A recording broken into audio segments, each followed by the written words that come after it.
뭐든지 읽어주는 All That Reading. 스스로 책임지는 사람만 부자가 된다. 모든 책임은 항상 나 자신에게 있다는 사실을 제대로 인식하지 못하면 재산을 모으는 것은 불가능하다. 책임은 국가에, 주변 여건에, 배우자에, 교육에, 건강에, 그리고 경제적인 상황에 있지 않고 바로 나 자신에게 있다. 이 대목에서 당신은 이렇게 항변하고 싶을 것이다. 아니 그럼 원치 않는 질병, 자신의 힘으로 어쩔 수 없는 재앙은 무엇이란 말인가? 또 내가 사기를 당해도, 내 잘못이 없는 사고를 당해도 다 내 책임이란 말인가? 그럴 때도 책임은 항상 나한테 있다는 말인가? 그럼 이런 경우는 어떠한가? 마른 하늘의 날벼락이라고 얌전하게 잘 주차해 놓은 차를 누가 와서 왕창 긁었다고 하자. 이것도 당신 책임인가? 다른 사람이 저지른 행동에 대한 책임이 당신에게 있는 것은 아니다. 하지만 그에 따른 대응에 대해선 책임이 있다.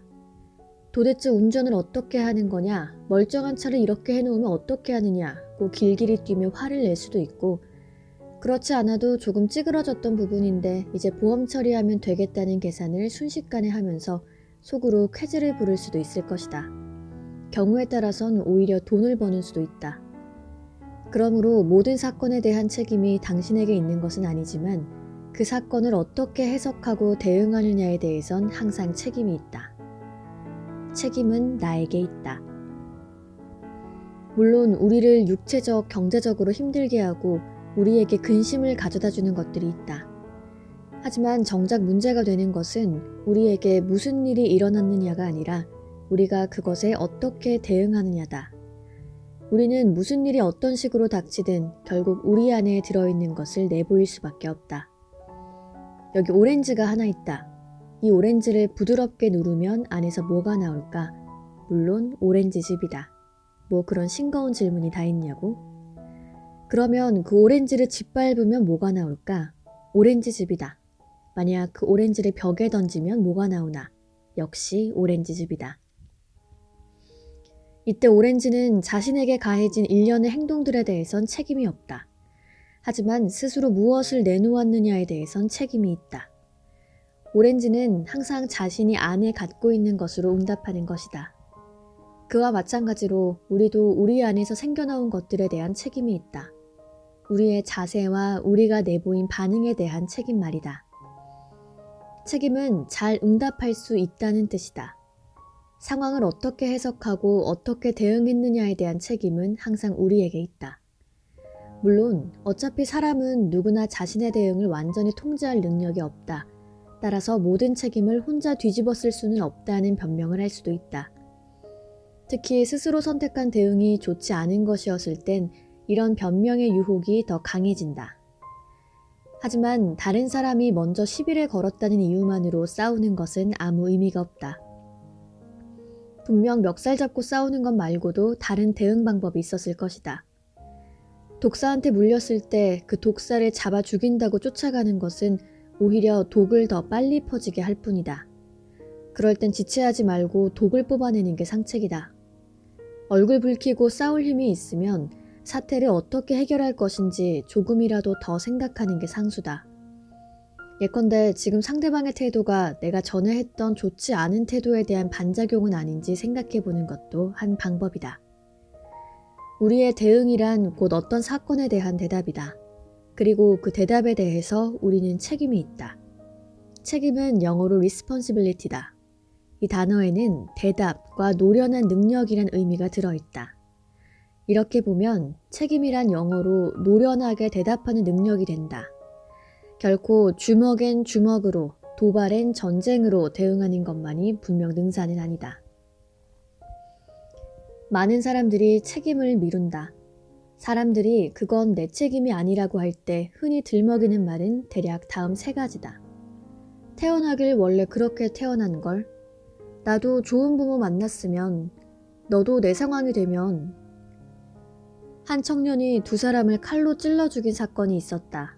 기자들이 그 청년에게 살아온 과정과 범행 동기를 물었다. 그 청년은 자신이 도저히 구제불능인 문제 가정에서 자랐다고 했다. 어린 시절에 대한 기억이라곤 항상 술에 취해 어머니를 두드려 패는 아버지의 모습밖에 없었다. 식구들은 아버지가 훔쳐온 물건들로 연명했고 그런 환경에서 자란 청년이 6살 때 도둑질을 시작하는 것은 어찌 보면 당연한 일이었다. 이미 살인미수로 복역한 전과가 있는 그는 이제 2사람을 진짜로 죽인 살인자가 됐다. 청년은 자신의 이야기를 이런 말로 맺었다. 이런 환경에서 자란 내가 달리 무엇을 할 수 있었겠습니까? 그런데 그에게는 쌍둥이 형제가 있었다. 이 사실을 안 기자들이 그를 찾아갔는데 놀랍게도 그는 완전히 다른 위치에 있었다.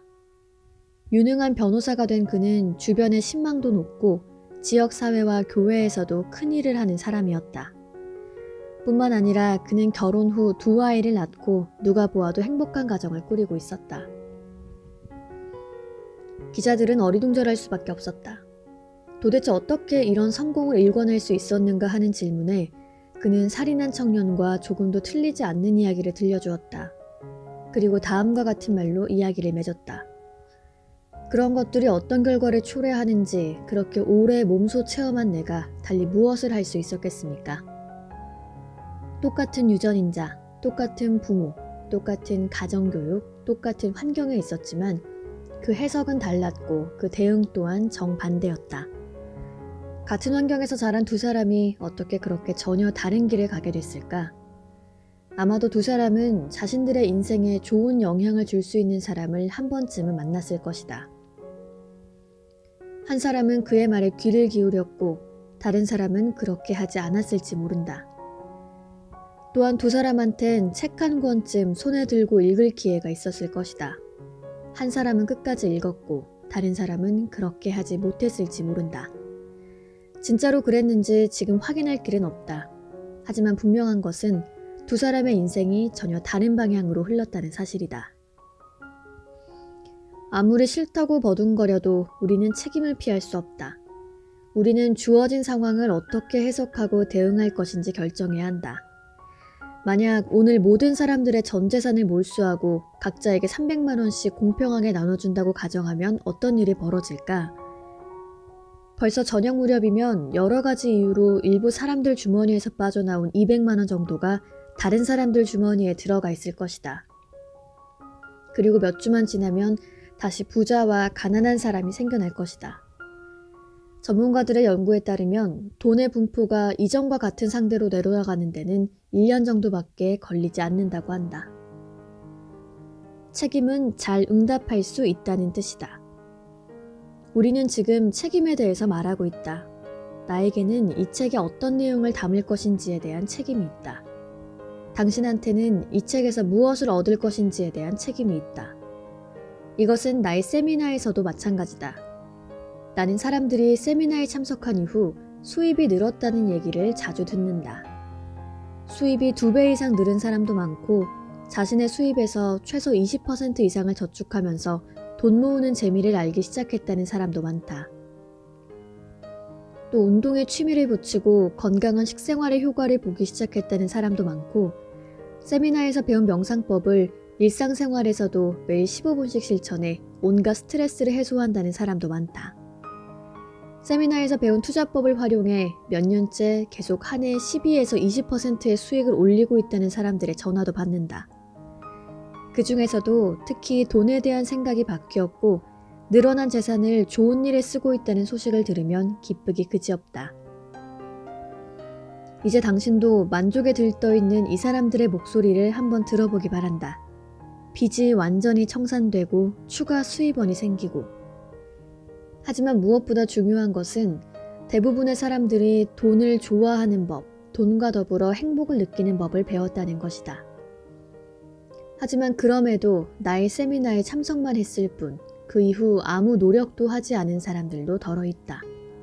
아마도 그 사람들은 내가 요술지팡이로 자신들의 인생을 바꾸어주고 창고에 금은보화를 채워주기를 바랐던 모양이다. 책임이 있는 사람에게 권한도 있다. 3년 전 경제적 성공으로 가는 길이라는 나의 세미나에 참여했던 한 청년을 얼마 전 다시 만나게 되었다. 그 사람은 나를 보자마자 이런 말로 인사를 건넸다. 별 효과가 없었어요. 선생님 말씀은 제게 아무런 도움도 안 되더군요. 진심으로 그 사람에게 도움이 되고 싶었고 또 그 사이 긍정적인 변화가 있기를 기대했던 나로서는 당혹스러운 말이었다. 이어 청년은 그간의 상황을 설명했다. 처음엔 좋았죠. 벌써 첫 해에 1,500만 원이나 수입이 늘었고 수입에서 25%나 저축을 했죠. 그 다음 해에는 4천만 원이 모여 빚을 모두 갚았습니다. 그리고 저는 선생님이 가르쳐 주신 대로 친구 2명과 투자 모임을 만들어 함께 돈을 굴렸어요. 그 결과 한 해 평균 17.3%의 수익을 올릴 수 있었죠. 그런데 언제부턴가 일이 꼬이기 시작했고 나는 돈 모으는 것을 그만두었습니다. 그럼 그동안 모은 돈으로 뭘 했느냐고요? 지금 저 문 밖에 서 있는 포르쉐를 샀죠. 이 청년은 신념을 바꾸었다.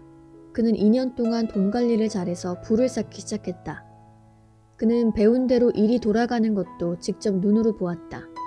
그런데 그 이후 태만해지기 시작했고 자동차를 사기 위해 황금알을 낳는 거위의 배를 가른 것이다. 그러고도 자신은 아무 잘못이 없다고 말한다. 그럼 그게 누구 책임인가? 남에게 책임을 미루는 게 오히려 인간적이 아닌가? 하지만 남에게 책임을 미루는 것은 그 사람에게 권한을 넘기는 것이라는 사실을 잊지 말아라. 다른 사람 탓을 하는 것은 아주 쉽고도 유혹적이다.